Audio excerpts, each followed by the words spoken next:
Panalangin kay San Sebastian.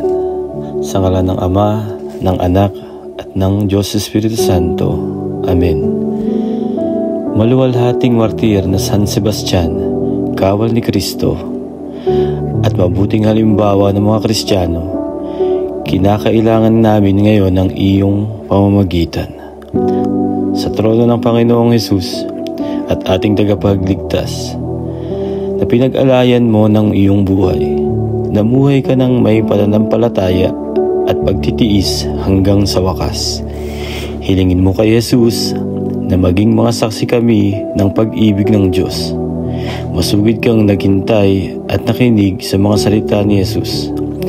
Ipagtamo mo para sa amin na madagdagan ang aming pag-asa sa pagkabuhay ng muli.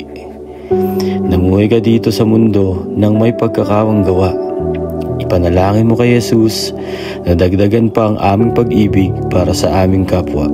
Sa huli, maluwalhating martir na San Sebastian, pangalagaan mo kami laban sa salot, kagutuman at digmaan. Ipagtanggol mo ang aming kabuhayan at aming mga kawan na mga biyaya ng Diyos para sa aming ikabubuti. At ipagtanggol mo kami mula sa tukso at kasalanan.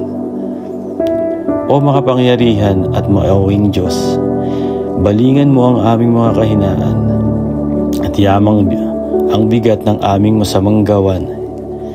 Ang pagpapahirap sa amin, hari nawang ang maluwalhating pamamagitan ng iyong banal na martir na si San Sebastian ang aming maging pananggalang.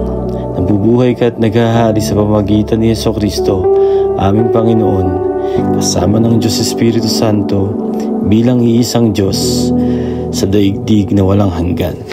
Amen. San Sebastian, patron laban sa mga salot, ipanalangin mo po kami.